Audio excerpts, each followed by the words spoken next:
Well, good morning to you, Kentuckiana. It is 6:02 on your Monday, President's Day morning. Thanks for joining us here on WHAS11 and on our streaming channel. I'm Jim Stratman. Our meteorologist, Matt Breland, is in-house today taking a look at the weather impact alert warning that we have on the books, Matt, because of exactly what you're seeing behind me, that dense fog.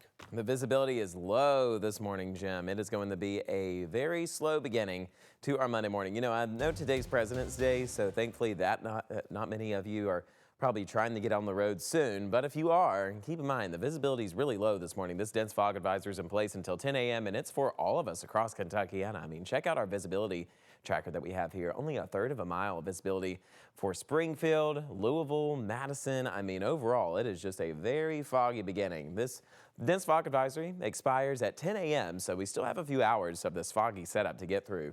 Here's a view of downtown from Jeffersonville. Where's downtown?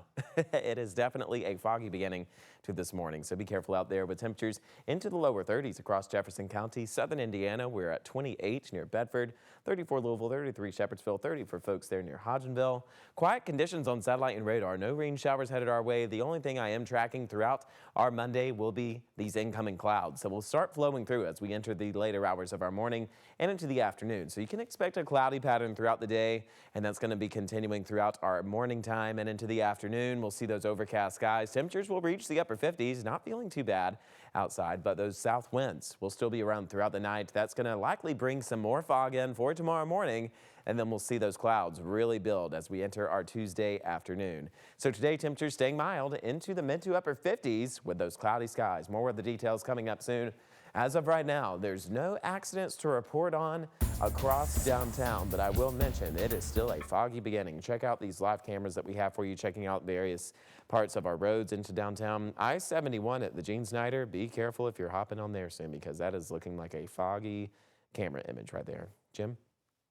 Thank you very much, Matt. Let's take a look live right now at our video from Hayden Sorgenfryer, photojournalist, in our weather vehicle, traveling along 264, the Waterston Expressway. You can see some of the fog is lifted in this area of town, but we know from some of our other video cameras that we're looking at here in the studio, there is still plenty of fog out there. I-65 at Hospital Curve, I-71 out of the Gene Snyder. It is very foggy, and I'm sure as you get out into some of the outlying areas closer to Shelby County or down towards Bullitt County, you're going to see that fog increase even more. We're seeing it across the river as well in Jeffersonville. So be careful as you're heading out there this morning. There is still plenty of fog to deal with, and that's why it is a weather impact alert morning. We'll turn now to our top story here, though. Teachers from JCPS are sharing their concerns about how hundreds of job cuts are going to impact the students starting next year. The school board held a special meeting on Friday night and approved major changes to the district for the upcoming school year. These cuts are part of Superintendent Dr. Brian Yearwood's plan to fix the district's $188 million budget deficit. We learned last week that job cuts could save the district roughly $30.8 million. Let's go ahead and break it down for you, though. An estimated 648 positions are set to be eliminated in the new organizational charts. That move cut more than $109 million from the budget, but 273 new positions are going to be added. Those jobs will cost the district more than $78 million, bringing the total net savings to just about $30 million. WHAS11's Therese Shaley here's how these changes are bringing up concerns for the teachers and the students that are impacted. This was not the way to do it. Cutting teachers, harming students is not the way. Acting now protects students and it protects our staff in the long term. The words of Dr. Brian Yearwood, the JCPS superintendent, ahead of a vote that approved the most recent district cuts. The school board approved more than 600 job cuts and more than 200 new jobs in a major district restructuring.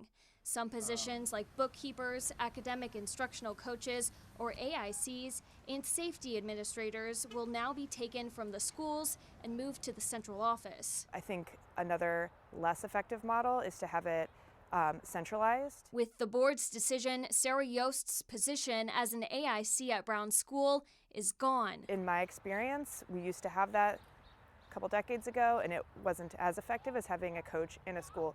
even if that coach is teaching part of the day. As an AIC, Yost says she helps implement mandated curriculum, identify why students are struggling, and how to address those issues. I am 100% worried about our students and the future of our city. Her biggest concern lies with the number of teachers who will be turned away and not enough open positions for them to reintegrate. We are getting no answers. We do not know if we'll have jobs next year. Erin Hogan is one of the teachers from Gaines Early Childhood Center, hoping for answers at the school board meeting.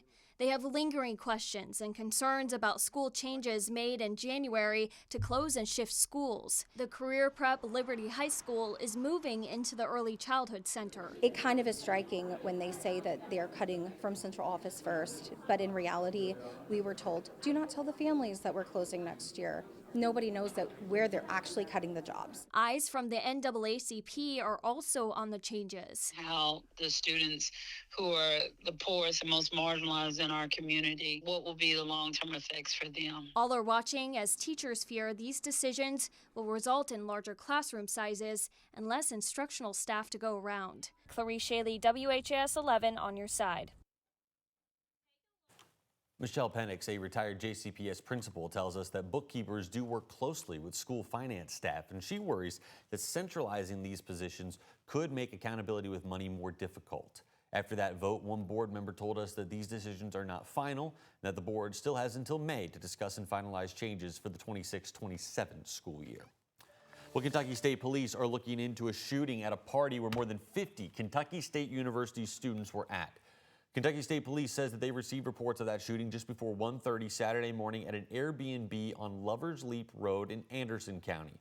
Officers say a fight escalated into shots being fired. 19-year-old Darius Ivy and 20-year-old Kamora Lay were sent to the hospital with gunshot wounds. Officials say both are expected to survive, and police are still looking for a suspect. Kentucky State University did send out a statement saying, in part, quote, while this incident did not occur on university property, we do recognize that events like this can have an impact on our campus community. Our thoughts are with those who were injured, and we're keeping them in our prayers during their recovery, end quote. A Louisville church is taking on human trafficking in the digital age by raising awareness. St. Paul United Methodist Church hosted its 5th annual Stop Human Trafficking Conference. The conference focuses on how social media and technology are used to exploit victims, especially children. Organizers say that 60% of sex trafficking victims are recruited online. Recruitment usually happens through social media channels like Snapchat, Facebook, and Instagram. New data also shows a sharp rise in online enticement reports in cases involving generative AI. President and founder of Her Hope Kentucky, Jennifer Beagle, says that children don't realize the danger they're in until it's too late. Typically, they don't have the capacity to understand what real danger is, and they are easily fooled into believing that this is someone safe. And then sometimes they don't even care. They just want to play games or do whatever.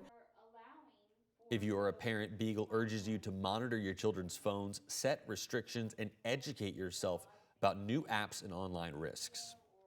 Well, it is President's Day, and in honor of the holiday, there may be some tweaks to your normal Monday routine. Banks across the country are going to be closed today to celebrate the federal holiday.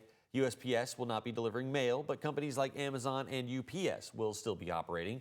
You can also expect most stores to be open today, some with deals to celebrate the holiday. We also know that Louisville Metro Services, they will be operational today. They'll be open and working, and that does include all of the library branches. Matt, as you're heading out this morning, turn on those low beams, pack your patience, because it is foggy out there. That's right. It is a foggy beginning to this Monday morning. We've got a dense fog advisory in place until the later morning hours, but check out this view of downtown. You cannot even see it. It's definitely a foggy, dreary start to our Monday. We're going to have all the details about that forecast coming up in a few short minutes.